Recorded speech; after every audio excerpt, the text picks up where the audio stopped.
America అధ్యక్షుడు Donald Trump internal revenue service మధ్య నడుస్తున్న లీగల్ వివాదం ఇప్పుడు సరికొత్త మలుపు తిరిగింది. గతంలో తన ట్యాక్స్ రికార్డులు లీక్ అయ్యాయంటూ ఐఆర్ఎస్ పై ట్రంప్ దాఖలు చేసిన $10 బిలియన్ నష్టపరిహారం దావాకు సంబంధించి సెటిల్మెంట్ డీల్పై ఇప్పుడు న్యాయపరమైన సమీక్ష ప్రారంభమైంది. కేసు ఇప్పటికే కొట్టివేయబడినప్పటికీ ఈ ఒప్పందంలో తీవ్రమైన లోపాలు, కపట నాటకం దాగి ఉన్నట్టు రిటైర్డ్ ఫెడరల్ జడ్జీలు కోర్టును ఆశ్రయించారు. దీనిపై స్పందించిన ఫ్లోరిడా కోర్టు న్యాయమూర్తి ఈ వివాదాస్పద సెటిల్మెంట్ ను పునఃసమీక్షించుకున్నట్లు ప్రకటించారు. దీనికి సంబంధించిన పూర్తి వివరాలు ఇప్పుడు చూద్దాం. అమెరికా అధ్యక్షుడు డొనాల్డ్ ట్రంప్ తన స్వంత ప్రభుత్వ పరిధిలోని ఐఆర్ఎస్ సంస్థపై గతంలో దాఖలు చేసిన $10 బిలియన్ దావాను మే 18న ఉపసంహరించుకున్నారు.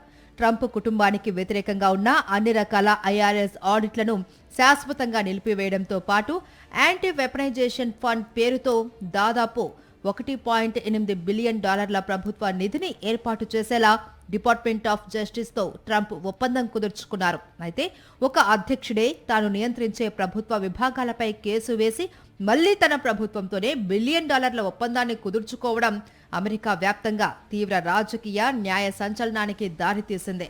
కోర్టు వెలుపల జరిగిన ఈ వివాదాస్పద సెటిల్మెంట్పై 35 మంది రిటైర్డ్ ఫెడరల్ జడ్జిలు తీవ్ర అభ్యంతరం వ్యక్తం చేశారు.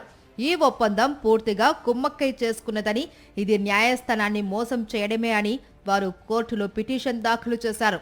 ఈ పిటిషన్ను పరిశీలించిన ఫ్లోరిడా జిల్లా న్యాయమూర్తి కేథ్లిన్ విలియమ్స్ ఈ కేసును మళ్లీ రీఓపెన్ చెయ్యాలా వద్దా అనే అంశంపై తీవ్రంగా యోచిస్తున్నారు. ఈ ఒప్పందం వెనుక జరిగిన తీవ్రమైన దుష్ప్రవర్తనపై దర్యాప్తు చేసే అధికారం కోర్టుకు ఉంది అని స్పష్టం చేస్తూ జూన్ 12లోగా దీనిపై సమాధానం ఇవ్వాలి అని ట్రంప్ న్యాయవాదులకు ఆమె గడువు విధించారు.